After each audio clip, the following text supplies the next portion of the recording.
Ever since Black Myth, Wukong was released on August 20th, it achieved an incredible milestone with 2.2 million concurrent players on Steam on the first day.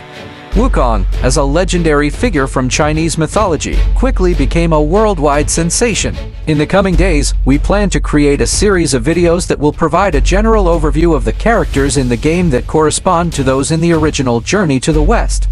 We'll also introduce the various bosses that appear in the game, focusing on their identities and characteristics. Since the full story and ending haven't been revealed yet, our analysis will include some personal interpretations based on our understanding of the game and the original Journey to the West. These interpretations might not be entirely accurate, but they reflect our way of understanding the story. Alright, let's get into it.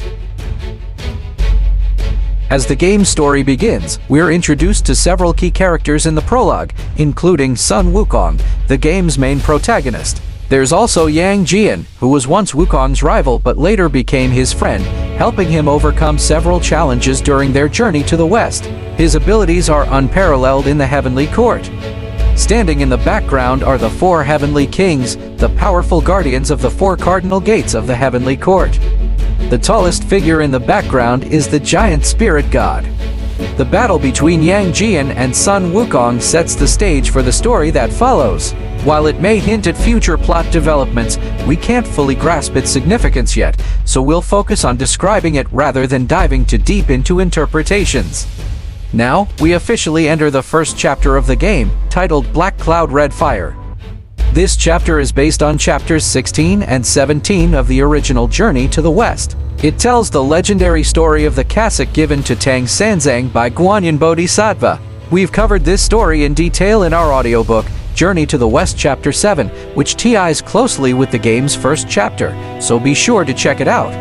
In short, the story is about an old monk named Elder Jinchi, who covets Tang Sanzang's precious cassock.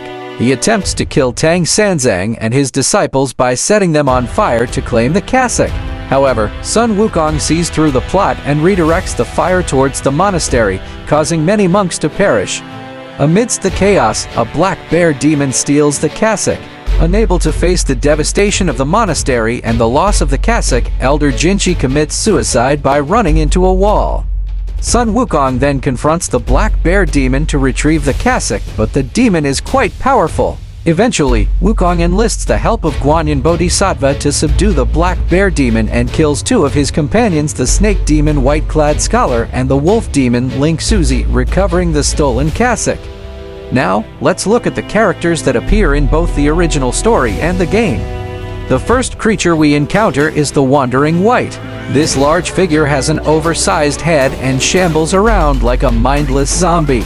According to the game's bestiary, this creature is the restless spirit of Elder Jinchi, who became a zombie after his death.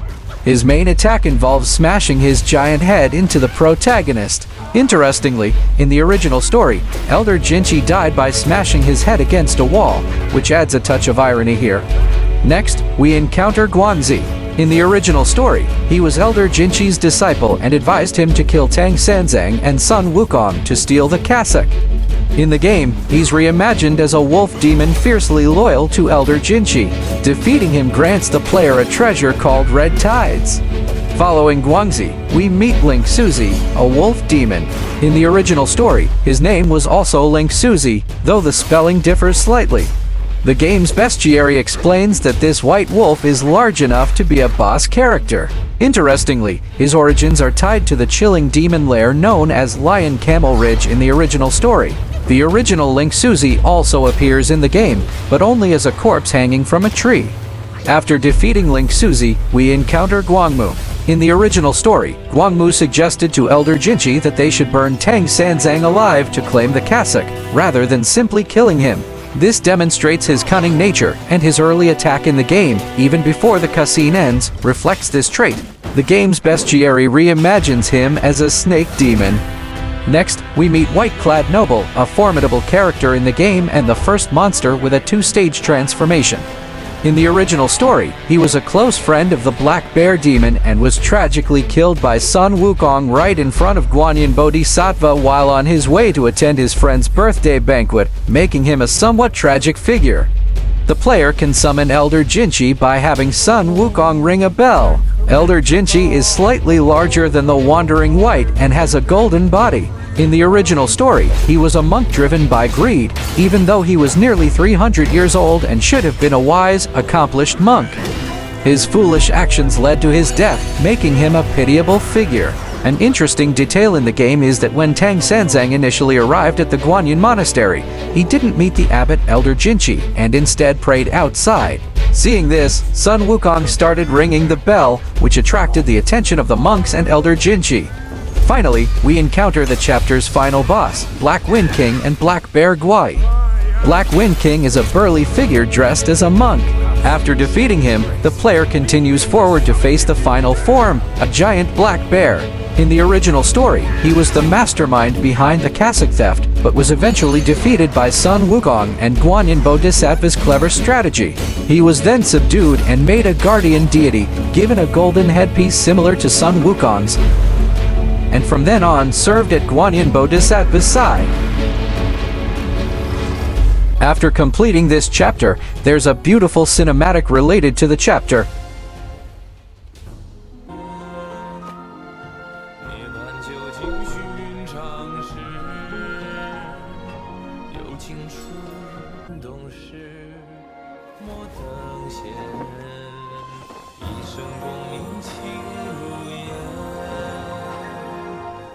The ending animation depicts Elder Jinchi's transformation from a pure-hearted young monk to one consumed by greed, ultimately leading to his demise, which is truly heartbreaking.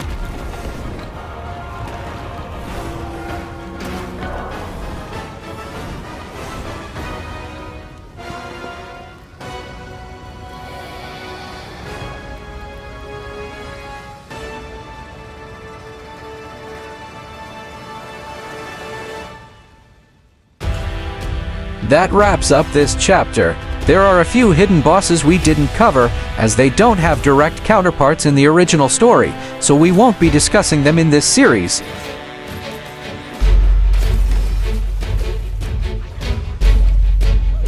Alright, don't forget to check out Chapter 7 of our Journey to the West audiobook. Thanks for tuning in, and see you next time.